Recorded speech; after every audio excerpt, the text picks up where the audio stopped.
Hi, this is Melissa working on our reaction mechanism video. My reaction was the Oxymercuration-Reduction Reaction of 3-methyl-1-pentene, which looks like so. And our oxymercuration will occur with our mercury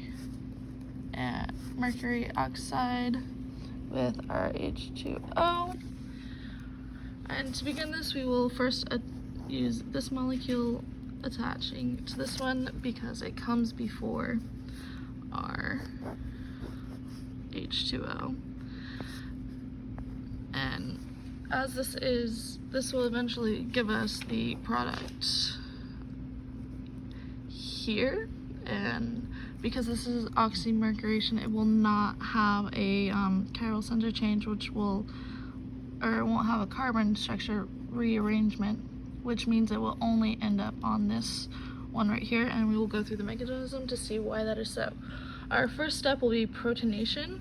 It's where we have our molecule SO, and it will be with our OAC group attached to our mercury. We will have our oxygen, carbon, oxygen again, CH3.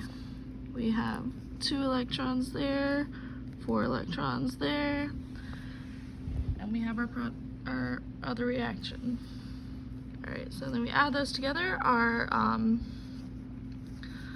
double bond here will break by having our pi attack the mercury, and the bond between the mercury and the oxygen will break by having the electrons attached to the oxygen, which will give us the product of mercury, OAC,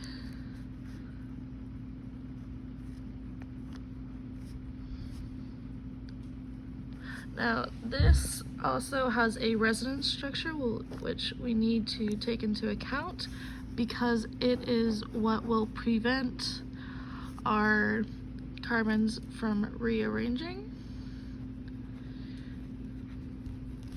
So previously we took, this was a CH2 right here, and we had a double bonded carbon, and because of that it now only still has 2 hydrogens, so it is positive. But once we attach our mercury to it, our mercury now holds our positive charge because this carbon now has 4 bonds again.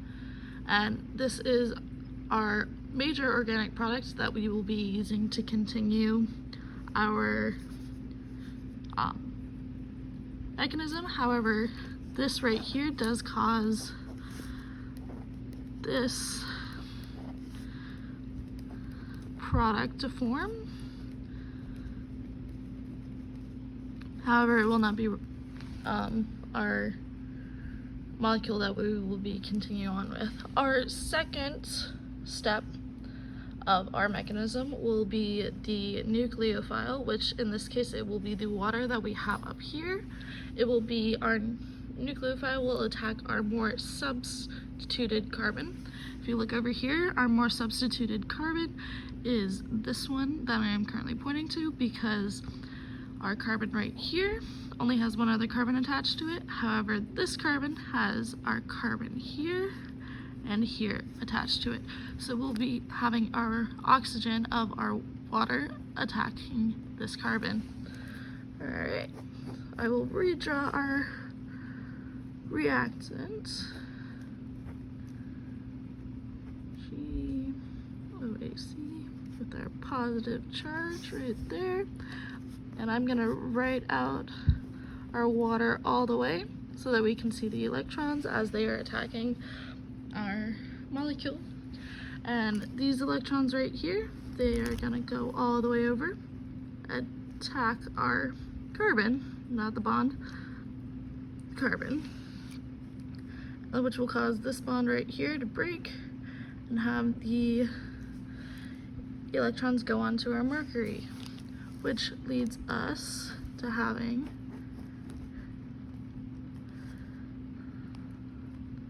this product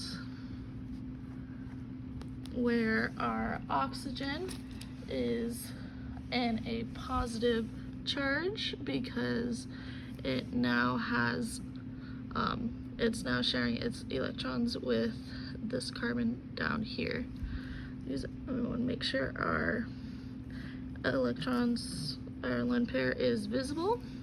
Our mercury will now stay attached right here,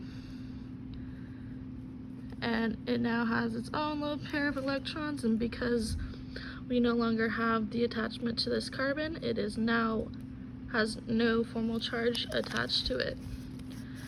Our next step will be deprotonization using the product that we got in our previous step.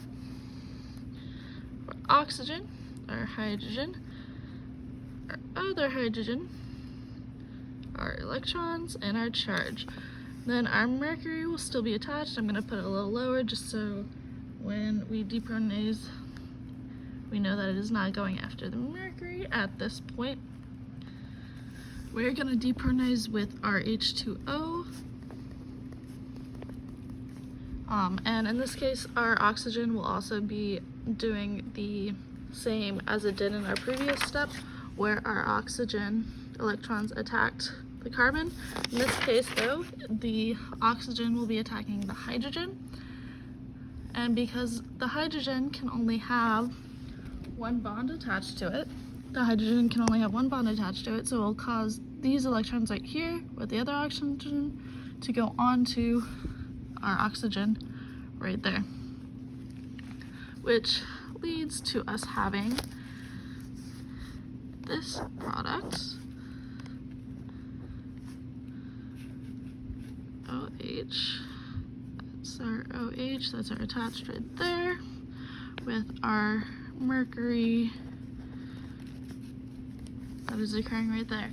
Our next step will be a reduction reaction, which can occur with any hydride. In most cases, it is a sodium. It is normally this one right here.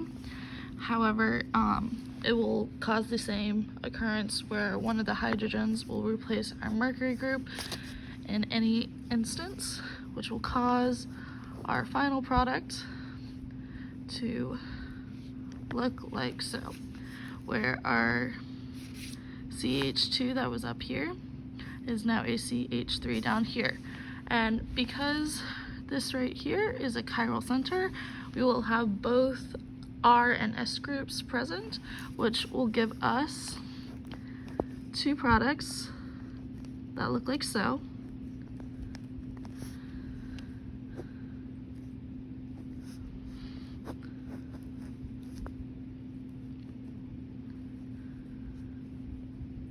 These will both be present in the mixture because it will be regioselective, and because this is an oxymercuration and our alcohol is only on one of the carbons, it will not be stereoselective in this instance.